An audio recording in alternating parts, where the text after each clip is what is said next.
Olá, Mia! Olá, Pedro. Bem-vindos ao podcast Inspiração para uma Vida Mágica, hoje em versão POC. Perguntas e respostas. Tu não sabes o que quer dizer POC? Eu estava a pensar, POC, eu deveria POC saber. é Tu envias... P-O-Q-Q, pergunta o que quiseres. Pois foi esse o desafio que nós lançamos há algum tempo no canal do Telegram, pergunta o que quiseres, e por isso é que temos aí uma série de perguntas. Olha, eu estive aqui a ver as perguntas. Sim.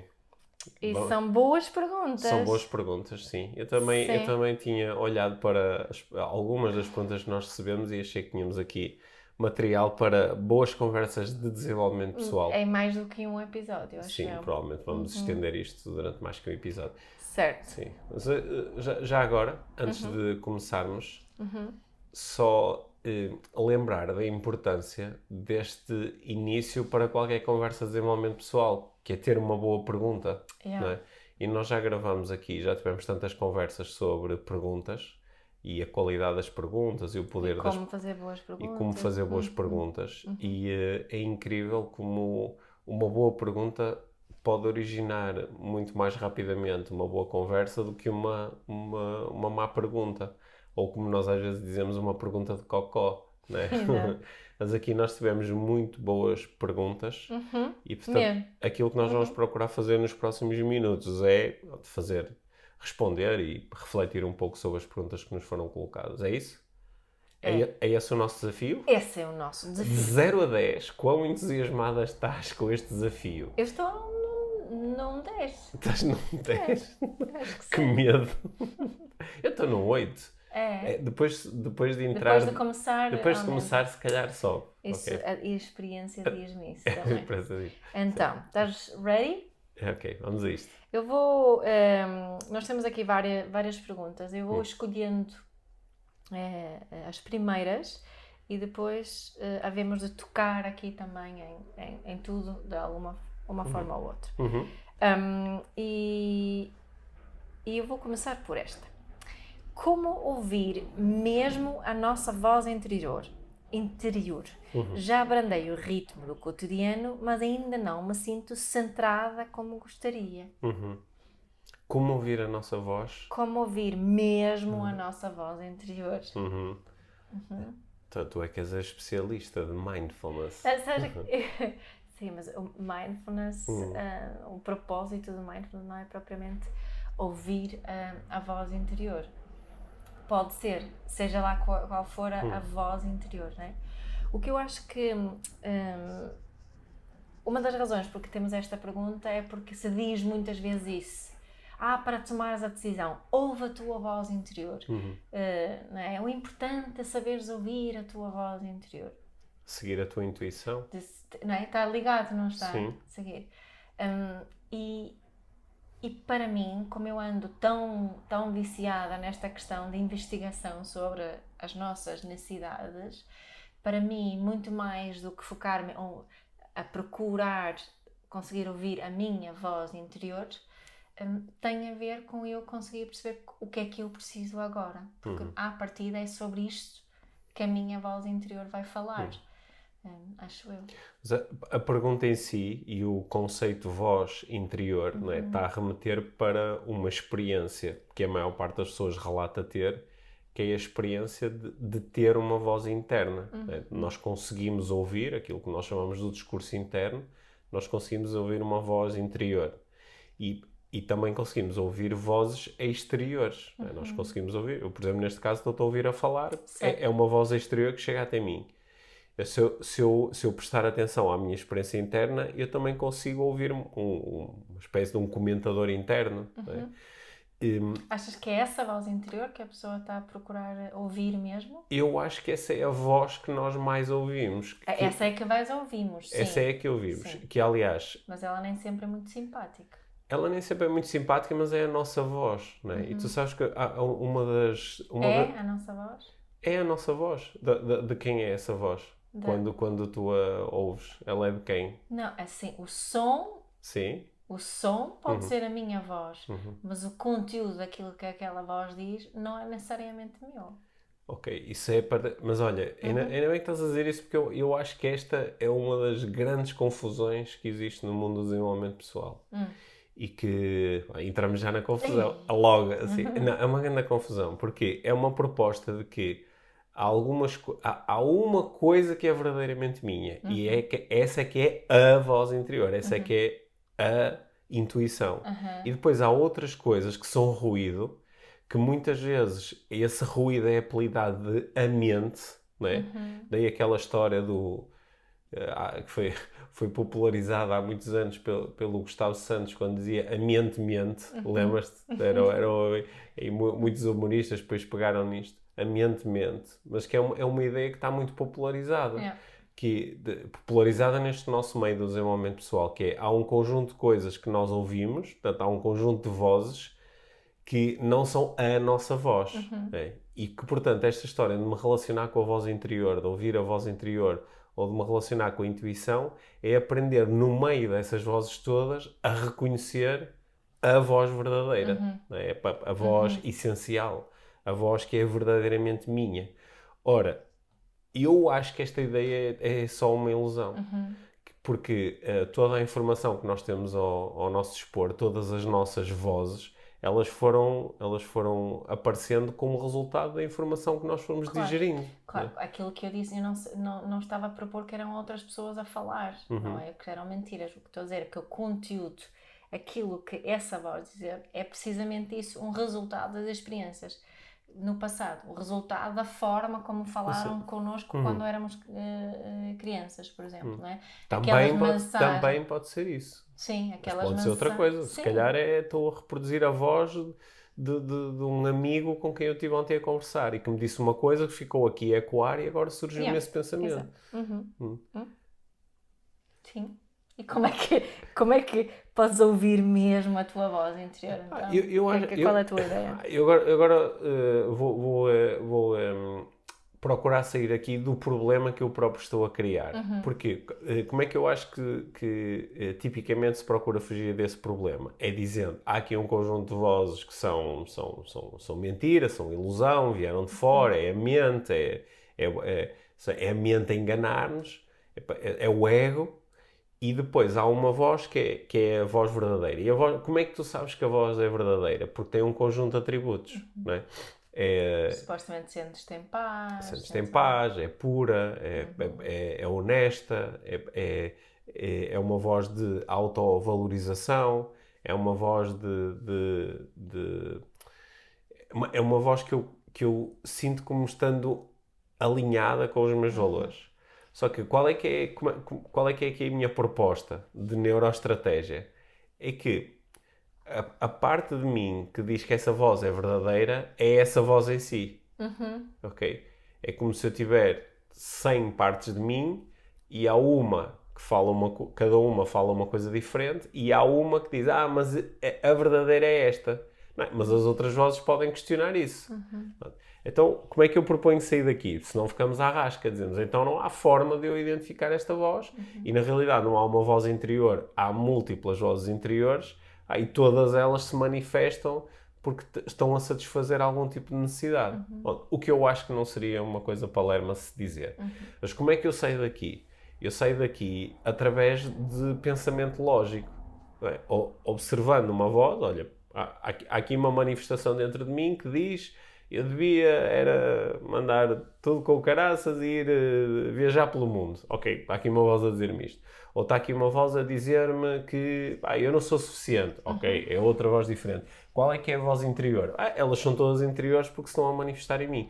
Mas eu posso usar pensamento lógico e dizer qual é a consequência de eu seguir esta voz? Qual é a consequência de eu seguir esta ideia? Qual é o impacto que tem em mim e nos outros eu acreditar nisto? E eu acho que é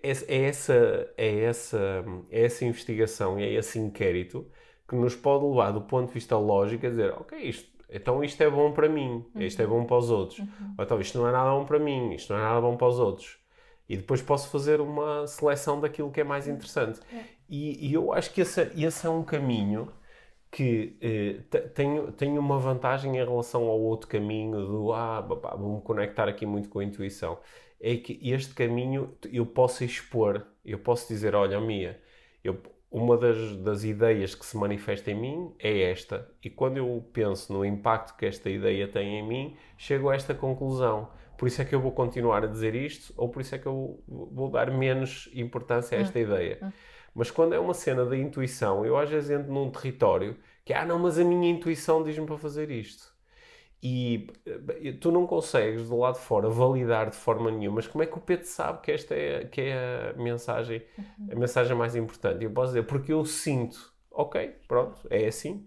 Só que é um mecanismo que escapa ao inquérito rigoroso, não é?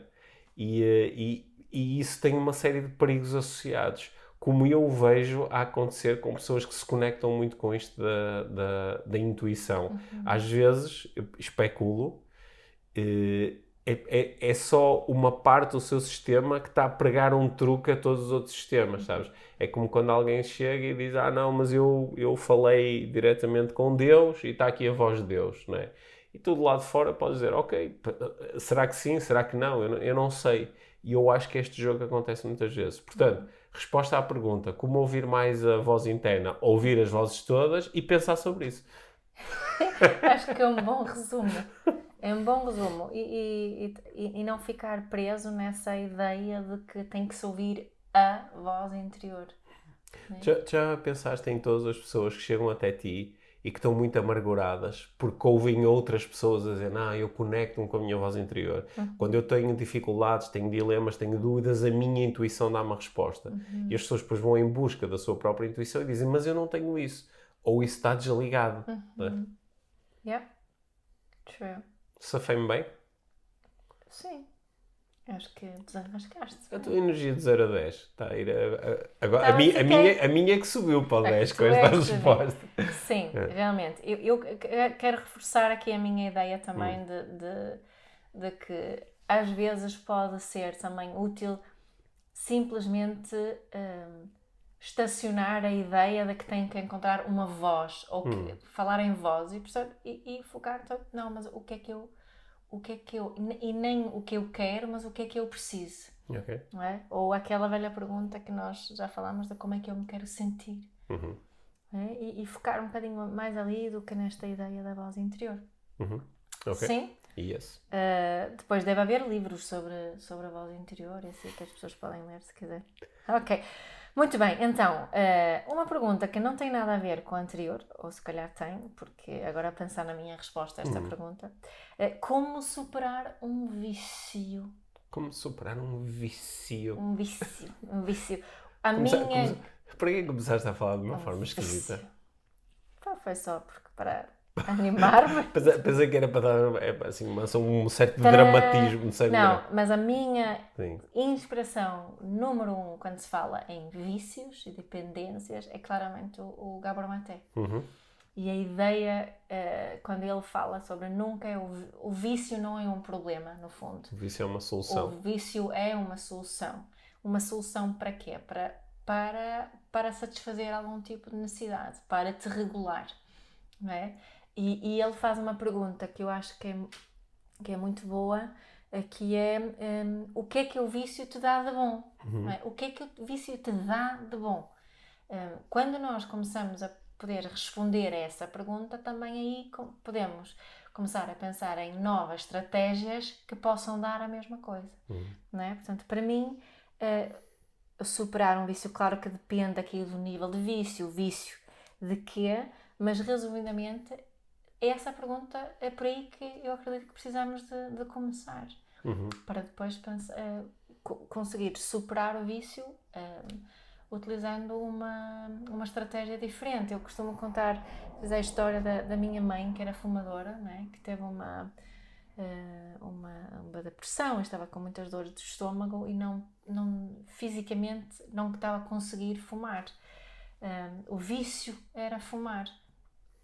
Mas na necessidade, ou a coisa boa que esse vício lhe dava é que ela saía de casa, ia para o jardim fumar, estava na natureza, tinha um momento só dela, Portanto, a nova estratégia foi começar a andar a pé, Uhum. não é? Portanto, É um novo vício. que é um novo Um vício. novo vício que há anos que Há ela está a anos seguir que esse ela está a vício. isso e é um vício bem saudável, Uhum. não é? Portanto, acho que esta pequena história pode demonstrar bem aqui o que estamos a falar. Sim. Muitas vezes a primeira estratégia para ultrapassar um vício é focar no comportamento e na alteração do comportamento, não é? E a proposta que tu estás a fazer é, antes disso, ir atrás e questionar qual é a necessidade de estar a ser satisfeita através desse vício. Sendo que a tua pergunta é boa, não é? O que é que este vício me dá de bom? Não é minha, é do Gabor. Sim, ou aquela que tu propuseste. E depois, a partir daí, a partir dessa compreensão, podemos nos relacionar de uma forma diferente com o vício. Ele não é um problema, é uma solução. Que outra solução mais interessante ou mais saudável é que eu posso encontrar? Certo. E às vezes aí temos pistas muito melhores do que simplesmente ir atrás do vício e bater-lhe até E achar ele... que o vício é mau, E achar né? que ele vai parar e achar que ele é mau. Yeah. Quando ele é o que é um comportamento. Certo. E acho também que se estamos muito focados nesta ideia de que o vício é mau, associamos uma série de outras emoções que são difíceis de lidar. A culpa, a vergonha, o medo, essas coisas todas, não é?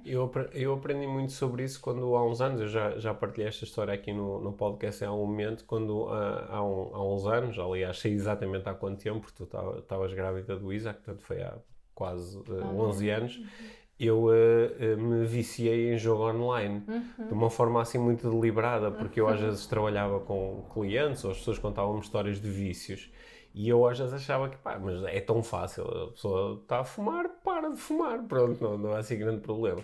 E como eu não estava a conseguir identificar assim um vício mesmo daqueles tradicionalmente vistos como maus. Certo. Então viciei-me em jogo online, a jogar póquer online. E foi interessante chegar até um momento onde isto é tão bom, no sentido em que é solução para tantos dos meus problemas, que agora não consigo largar isto. Foi muito interessante chegar até esse momento e dizer, ok, agora já chega, agora posso começar o processo inverso. Yeah. É. Pois. E conseguiste. E consegui. Nunca mais jogaste póquer online, foi não? Pois não? Só jogar às escondidas. Não. Boa, então, próxima pergunta. Vou pedir que tu respondas esta primeiro, porque seria mais natural para mim responder esta, talvez. Como cultivar e educar o autoconhecimento, o self-awareness, desde as primeiras birras, entre aspas? Como cultivar o autoconhecimento? O autoconhecimento é uma ideia que remete para eu me conhecer, conhecer os meus processos internos, não é? Conhecer e reconhecer. Portanto, como é que nós fazemos isso connosco? Através de perguntas, não é? Fazemos perguntas que dirigem a nossa atenção para dentro. Portanto, eu diria que a primeira proposta, não é, a fazer, portanto, pelo que eu preciso da pergunta é como é que eu faço isto com crianças, desde as primeiras birras, não é? Através de perguntas, ajudar a criança a reconhecer aquilo que está a acontecer em si, não é? Agora, parece-me que, tal como num adulto, quando ele está muito exaltado, quando está muito zangado, se eu lhe fizer perguntas de autoconhecimento, elas normalmente não geram um grande resultado. Também, se calhar, não era mesmo no meio da birra que eu ia não é no momento em que a criança está esbaforida a bater com as mãos no chão e a gritar que eu vou dizer, então, e que necessidades está... Além de que, provavelmente não vais fazer perguntas, começando nas primeiras birras, as perguntas vão ser muito mais estreitas. Não são fechadas, mas... Dás algumas opções, às vezes. Dás algumas opções e nomeadamente, sugestões, exato, é essa a palavra. Nomeadamente sobre o que a criança está a precisar e o que ela sente, não é? Estás muito frustrado porque o teu amigo não te deixa brincar com aquele brinquedo, é isso? Não é? Portanto, a pergunta tem duas funções, não é? Indicar um caminho daquilo que realmente interessa, que é perceber o que precisamos e o que necessitamos, não é? E descobrir o que preciso e sinto naquele momento. Portanto, acho que não é só porque é que estás a fazer isto, ou não é não é? Isto que estás a dizer é mesmo muito importante, que no momento nós esquecemos muitas vezes que este processo, no fundo, tem 3 níveis. Um primeiro nível, que é um nível onde precisamos de nos... falando porque birra estava aqui na pergunta, haver uma regulação. E depois o segundo nível, onde há uma relação, onde reconectamos na relação. E só depois disso é que estamos preparados para a reflexão, certo. Que é igual para crianças ou adultos. Quando há a birra é um ato de comunicação, Yeah. não é? Portanto, ela é é a exteriorização de alguma coisa que está a acontecer dentro. Yeah. Só que é precisamente por não conseguir reconhecer e entender muito bem aquilo que está a acontecer dentro que a criança recorre à birra, não é? E de facto isto é um mecanismo que é independente da idade, não é? Quando eu, com 46 anos, faço aquilo que tu podias designar de uma birra, aquilo que está a acontecer naquele momento é que é alguma coisa que está viva em mim e que eu não estou a conseguir exprimir de uma forma melhor do que daquela. E nem com um convite meu à reflexão naquele momento desregulado vai-te ajudar. Pronto, é um convite, um convite à comunicação, é um esforço de comunicação que eu estou a fazer. O que eu noto que, pronto, assim, na idade adulta, que me ajuda é de facto esse sugestionamento, não é? Se tu me perguntares, estás com dificuldade em lidar com isto agora porque estás muito cansado, é isso, não é? Que às vezes, como tu propões tantas vezes, às vezes tu acertas e há quase um alívio de é isso mesmo, que esta pessoa entende. E só isso baixa, não aumenta, porque o meu ato de comunicação, ele foi eficiente, consegui comunicar alguma coisa. Outras vezes não acertas, não é isso.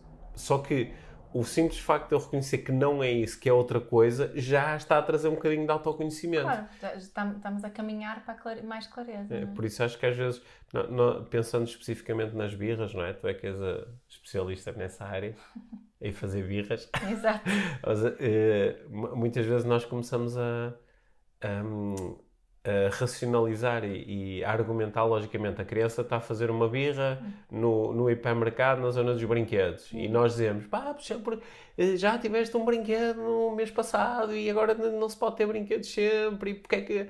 E começamos a racionalizar, em vez de se calhar começar por dizer, tu estás muito triste porque achas que ia ser mesmo bom brincar com aquilo. É isso. E ver o que é que acontece quando nós começamos com essa estratégia de comunicação. Eu hoje tive um exemplo interessante de uma mãe que estava a dizer que gostava de influenciar a filha para focar-se mais no positivo. Isso é uma ideia também que temos muito no desenvolvimento pessoal, que foca-te, não te foques no problema, foca-te na solução. Não é? Pensa positivo, ser grato e estas coisas todas. E claro que depois ficamos com uma grande vontade porque sentimos as vantagens disso e queremos influenciar os nossos filhos a fazerem o mesmo. Depois algumas crianças com algumas energias tendem a ter, por causa das suas necessidades mais de segurança, conhecimento, controle e também de conexão, tendem a ir muitas vezes para o negativo. A melhor coisa do teu dia não foi nada bom. E outros exemplos. E a primeira tentativa dos pais, com as melhores das intenções, no fundo não pensas negativo, pensa no positivo, olha aqui, que coisas boas, agora vamos escolher aqui, vamos fazer um pote de gratidão, vamos... E o que é que nós estamos constantemente a comunicar à criança? Nós não estamos a ensinar nada sobre desenvolvimento pessoal e self-awareness, do autoconhecimento. Estamos, no fundo, a dizer que eu não gosto de ti como tu és. Não está, indiretamente, não é? É essa a mensagem que a criança está a receber. Não estou a ser aceito como sou, as minhas emoções não estão a ser reconhecidas, não é? Portanto, isto que estamos a propor aqui no que dissemos antes, no fundo, é encontrar a criança no lugar onde ela se encontra, não é? Onde ela está, não é? E começar a partir daí e não estar tão focados em ensinar e educar, ou seja, esquecer isso. Ok. É? Acho que já ficaram aqui algumas sugestões. Sim. Ok, estava uma boa aula isto. Cada uma destas perguntas dava uma boa aula. Eu estava a pensar nisso. Então, vamos falar da lei da atração? Sim, vamos. Então, A famosa lei da atração e as contradições que ela acarreta. Por exemplo, crianças que nascem com doenças congénitas ou são molestados ainda bebés, como atraem eles isso? Ou outras coisas que vejo como controversas, como acreditar em reencarnação, evolução da consciência coletiva, em que o palco de evolução e aprendizagem é a vida, e tendo em conta que nesta crença vimos ao mundo para fazer aprendizagens específicas, até escolhidas por nós, onde cabe aí a teoria, algumas vezes levada ao exagero da lei da atração. Sim. Parece-me que a pessoa escreveu sobre spiritual bypassing. Sim, escreveu sobre spiritual bypassing. Mas, no fundo aí, acho que está aí um conjunto de ideias que para algumas pessoas são muito importantes, porque quando ouvem este conjunto de ideias reconhecem que, ok, isto parece bater certo aqui com a minha experiência enquanto ser humano. Né? E eu sou bastante cauteloso, e acho que somos os dois, bastante cautelosos em relação a este mapa de crenças. Porque este é um mapa de crenças que às vezes parece muito saudável, mas outras vezes coloca-nos grandes entraves. E portanto aqui a ideia é que, como em relação a qualquer outro mapa de crenças, nós podemos testar e utilizar algumas crenças temporariamente na nossa vida e ver de que forma é que isso nos serve. Qual é que é o mapa de crenças que está aqui presente? É de que nós somos um ser espiritual a ter uma experiência terrena, a ter uma experiência física, e que aquilo que nós estamos a fazer aqui é como um dia de ida à escola. Não é? Nós estamos aqui, nós vamos à escola para fazer certo tipo de aprendizagens e estamos aqui para fazer certo tipo de aprendizagem. E da mesma forma, quando nós vamos à escola, nós às vezes não compreendemos muito bem as aprendizagens que nos estão a propor, precisamente porque ainda não as fizemos. Por isso é que, em princípio, o professor sabe mais do que nós e às vezes nos ensina de uma forma que não é muito óbvia ou muito direta, e nós só mais tarde dizemos, por isso é que o professor me deu para fazer isto. Não é? Que a nossa vida seria, no fundo, uma reprodução deste esquema, em que para eu aprender sobre amor, sobre companheirismo, sobre justiça, sobre lealdade, para aprender também sobre drama, sobre tragédia, para eu aprender todas estas coisas, eu teria que passar por uma série de experiências e uma série de desafios que depois, no final, eu podia ter sucesso enquanto aluno e dizer, ok, já aprendi isto. Ou então podia ter insucesso e o professor chegaria, o mestre chega e diz, tu não aprendeste logo, vais ter que repetir a lição, ou vou ter que te arranjar aqui uma lição um bocado diferente, porque já passaste por estas muitas vezes e nunca mais aprendes, não é? Ora, a partir do momento em que nós incorporamos esta cosmologia, não é? Esta forma de ver o mundo na nossa vida, nós podemos olhar para tudo como um desafio, para tudo como uma potencial aprendizagem, e também podemos às vezes ganhar algum descanso em relação, em vez de nos estarmos a questionar muito porque é que isto não está a acontecer, dizemos, ok, isto olha, está-me a acontecer para eu poder aprender. Ou então, não é? Isto é consequência de coisas que eu fiz no passado e agora isso originou um conjunto de consequências que eu estou a enfrentar agora para aprender alguma coisa com isso. Não é? Agora, qual é a minha opinião sobre este mapa de crenças? Que às vezes faz algum sentido para mim, outras vezes não. E, sobretudo, a natureza do mapa é claramente subjetiva. Okay? Portanto, quando alguém me diz, olha, às vezes eu ponho-me a pensar que talvez esteja a acontecer, eu digo, ok, talvez. Mas quando alguém me diz isto é assim, eu tendo a resistir um pouco. Não, ia só dizer que eu tendo mais a questionar que tipo de impacto é que estas crenças estão a ter na minha vida. Né? E às vezes pode ser, o impacto é muito positivo, olha que interessante, esta pessoa está a lidar com um mega desafio e está a encontrar força, fé, esperança, bem-estar nesta crença. Ótimo. Okay? Mas outras vezes noto que a pessoa está, no fundo, está-se a oprimir, está a ter... Está-se a culpabilizar. A culpabilizar. Não é? E aí a lei da atração acho que joga aí um papel fundamental. Porque se por um lado não é, a lei da atração propõe que tudo aquilo que tu experiencias na tua vida é de alguma forma atraída por ti, não é? Através do teu pensamento e através das tuas intenções, tu atrais certas pessoas, certos eventos, certas circunstâncias para a tua vida. E aí depois perguntas grandes, que é, então, se eu então eu também atraí os pais que tive, que me trouxeram ao mundo, porque eles são uma parte muito importante daquilo que me acontece a seguir. Eu também atraí o acidente que sofri na rua quando tinha 2 anos e fui atropelado. Eu também atraí esta doença que com que lidei, que teve um impacto tão grande na minha vida, né? Isso aconteceu. Às vezes é mais fácil entender determinado tipo de doenças e acontecimentos, não é? Numa idade mais avançada. E às vezes, se utilizarmos esse mapa de crenças, conseguimos fazer ligações. Quando é nos primeiros anos de vida, fica mais difícil, a não ser que vamos buscar a velha justificação. Não, mas eu trago isto de vidas passadas, é karma. Eu acho que há muito isto da lei da atração e esta ideia da reencarnação e por aí fora. É como muitas outras coisas que são estratégias para nós gerirmos a nossa ansiedade inerente à vida, não é? Aquela que o Zygmunt Bauman chamava a ansiedade da morte, não é? Que tudo o que fazemos é para lidar com essa ansiedade. E é como tu estás a dizer, se isso nos servir, se me servir eu acreditar tanto na lei da atração, ótimo. Mas se traz coisas pesadas e difíceis, então se calhar vou rever aqui as minhas coisas. Mas a nossa mente não está construída para criar um sentido para as coisas. Não é? E quando não há sentido, vai arranjar um sentido. Nós temos provas disso, todos nós, todos os dias. Não é? Das histórias que contamos. Aquela pessoa diz aquilo. Porquê é que será que diz aquilo? E começamos a criar uma história para fazer sentido em relação àquilo. E para mim, isto está cada vez mais claro também em relação à lei da atração e estas... Isto está tudo bem, mas é como tu estás a dizer, quando alguém me procura vender uma destas ideias como uma verdade absoluta, então aí fico muito com o pé atrás. E eu estou a dizer isto, eu posso na mesma olhar, como estava a dizer, olhar para trás, para a minha vida e explicar uma série de coisas com a lei da atração. Certo. Não é? Poderia fazer isso. Mas também tenho plena noção que eu podia utilizar outro mapa de crenças e ter outro tipo de explicações. Também sei isso. Não é?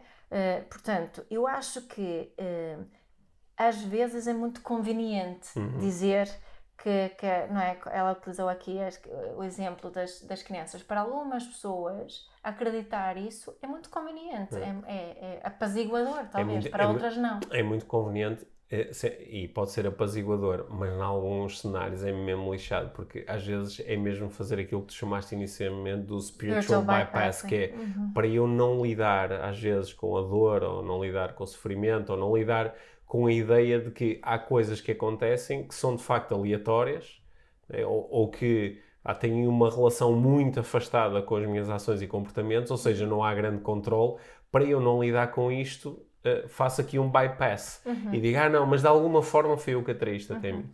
Mas eu posso utilizar isto da lei da atração, acredito eu, a meu favor, não é? Estas ideias de fazer uma vision board, porque o que é que me ajuda? Ajuda-me a ter um foco, não é? Ajuda-me a ter uma intenção. Se isso depois é a lei da atração ou é a minha própria energia que vai naquela direção que depois as coisas se manifestam, não é? Eu conheço pessoas na Índia que acreditam plenamente que o santo o ama em Valor, no sul da Índia, que ele manifestou uma estatueta em ouro puro. Sim. Eles não têm dúvidas nenhumas. Eu tenho muitas dúvidas, não é? Mas para eles aquilo é a verdade suprema. Não é? E eles acreditam mesmo nisto. Ok, traz-lhes bem-estar. Sim, a maior parte das pessoas traz-lhes bem-estar. Sentem-se acolhidas, sentem-se seguras, sentem-se, não é? Têm esta fé, ajuda-as muito. Ótimo. E é um bocadinho a mesma coisa aqui, não é? É como que eu acho que podemos utilizar a matemática para nos ajudar aqui, não é? Porque se tu tiveres uma equação matemática que diz, por exemplo, x igual a 2y, e y é uma coisa que depende de ti, é um comportamento teu. Tu dizes, ok, é uma forma fácil de afetar x, que é através do y, que é uma coisa que eu faço. Imagina que o y é o meu comportamento, ou o y é as minhas escolhas, ou o y é aquilo que eu digo. Eu quero afetar uma coisa, afeto-a, não é? Através da alteração de uma coisa que depende de mim.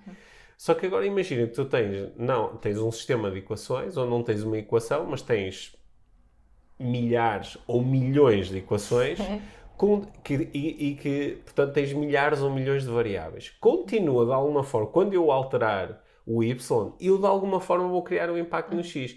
Mas é primeiro um impacto muito indireto, muito afastado, e depois é um impacto que é muito dinâmico, porque eu altero o Y, mas também altero todas as outras variáveis que estão conectadas com esta e que vão criar impacto no outro. Claro. É por isso que nós às vezes fazemos uma coisa com uma determinada intenção e só mais tarde vamos descobrir, pois, mas eu ao fazer isto também criei um conjunto de impactos laterais que acabaram por criar impacto também na causa final. E aquilo que nós chamamos de experiência humana é provavelmente o mais complexo dos sistemas matemáticos. Portanto, depois a simplificação, né? A lei da atração. Eu penso numa coisa e ela acontece. Às vezes é isso que nos dá força e energia para fazer alguma coisa. E como tu dizes, para ter um foco e caminhar numa direção. Agora, depois acreditar nisso de uma forma muito determinística, que é se eu fizer isto, aquilo vai acontecer, em princípio só vai causar frustração, porque depois não é assim no dia a dia. Agora, nós ao longo da nossa vida vamos de facto reparando que há aqui umas relações que, mesmo que não tão diretas como isso, que elas aparentemente existem, não é?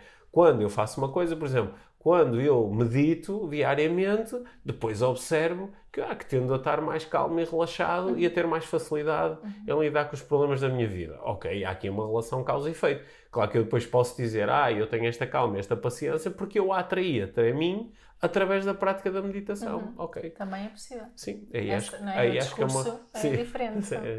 Yeah. Pronto, é isso que nós pensamos sobre a lei da atração. Temos tempo para mais uma. Temos tempo para mais uma? Sim.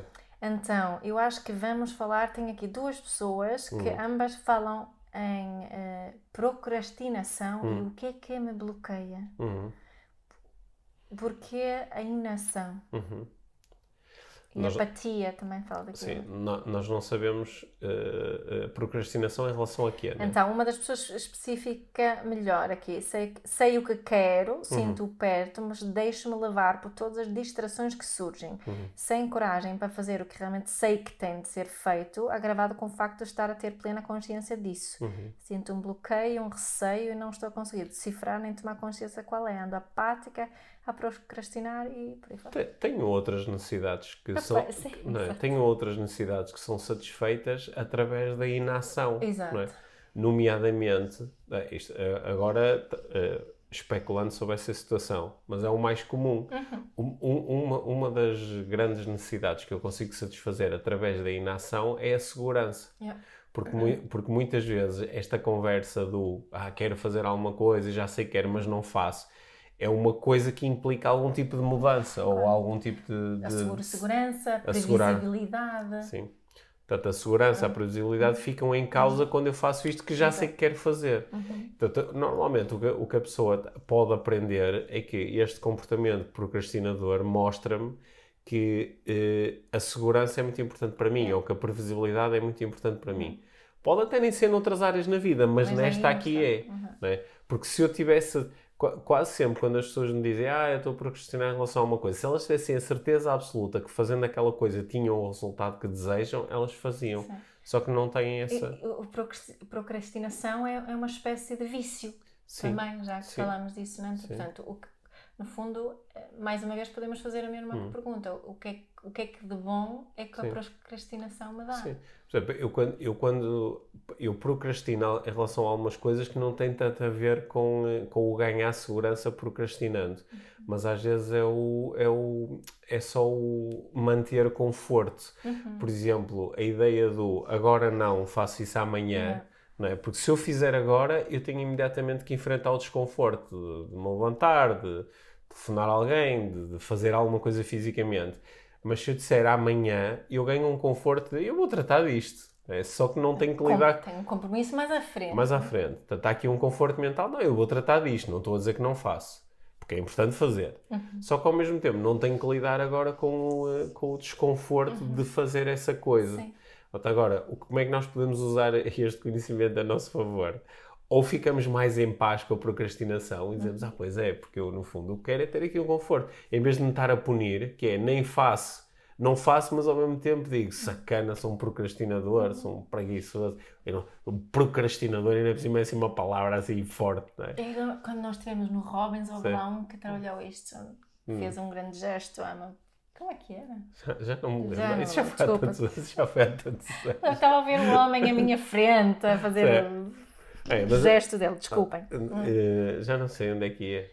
Não, também do procrastinação. Não, que não faço e Sim. depois ainda me fico a castigar. Portanto, eu ganhar só consciência de, ok, eu não faço porque prefiro estar aqui confortável, ok, aceitar isso. E ao mesmo tempo também dizer, sabendo que para mim é importante estar confortável agora, ou sabendo que para mim é importante estar seguro, sabendo disto, como é que eu posso encontrar uma forma de fazer aquilo? Porque às vezes é essa ligação que me permite, então se calhar preciso é de arranjar outra pessoa que faça isso por mim. Que assim mantenha o meu conforto e resolva o problema.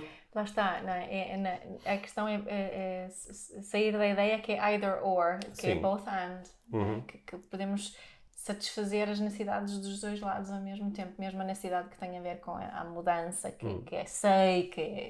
é importante.